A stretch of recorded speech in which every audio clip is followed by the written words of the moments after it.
pirmąjį prizą, kurį noriu atiduoti iš didelės kuponų klientų dėžės ištraukęs, tai būtų 20 litų pasivaišinimas Čarli, Katpėdėliai, Carskojo selo ir Le Crepe kavinėse.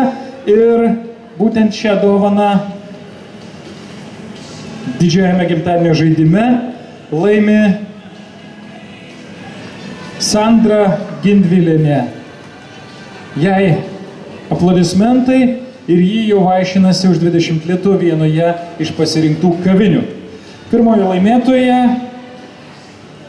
taip, 30 litų kuponą įsigyti paslaugoms, Glamour dovanų kuponą laimi, nežinau netgi kas, iš buvusių klientų didžiajame žaidime, gimtadienio žaidime, kuris, taip, Rasa Beleckienė.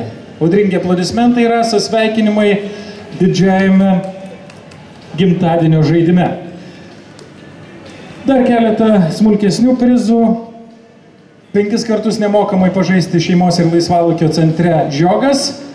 Laimi galbūt vienas iš jūsų, Irena Andrijauskienė. Irena Andrijauskienė, sveikinimai didžiajame žaidime. Dar viena tokia padovana, 5 kartai nemokamai pažaisti šeimos ir laisvalaikio centre Žiogas. Atitenka didžiajame žaidime, gimtadienio didžiajame žaidime Aidai Jeloveckieniai. Taigi sveikinu Aidą, tave. Ir dar viena tokia dovana, pirkusiems Babilone už 25 litus, 5 kartai nemokamai pažaisti šeimos ir laisvalaikio centre Žiogas.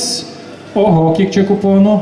Priminsiu, kad 26 dieną taip pat bus traukiami kuponai ir bus lošiami pagrindiniai prizai, tad jeigu nepasisekė šiandieną, nereiškia, kad nepasiseks ir šiandien dar kartelį vėliau ir taip pat rytoj nuo 14 valandos, kaip parašyta taisyklėse.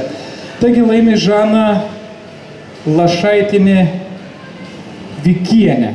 Jeigu gerai parašyta smulkiomis raidėmis, tai dar vieną laimėtoją sveikinu ir labai gerą Chili VIP kortelę turiu dovanų. Dar vienam iš jūsų šią minutę atitenka netgi ir tie, kurie stovite dabar priešai sceną. Taip, iš daug išsirenku vieną ir tai yra laimėtojas Ernesta Šimkaitytė. Ernesta Šimkaitytė turi VIP Chili restorano kortelę. Taip, kad jau Babilone galės lankytis ir turės 20% nuolaidą. Taip, žaidimas tęsiasi, didysis Babilono gimtadienio žaidimas tęsiasi. Jeigu jūs perkate parduotuvėse už 25 litus, užpildote kuponą ir dalyvaujate žaidime. Po keletos gerų minučių, po gero didelio pusvalandžio, trauksime iš šitos dėžės dar visus perkančius šiandieną Babilone. Taip, kad Babilone apsipirkinėti verta, dėl to, kad didysis gimtadienio žaidimas dovanoja ne tik staigmenas, bet ir dovanas.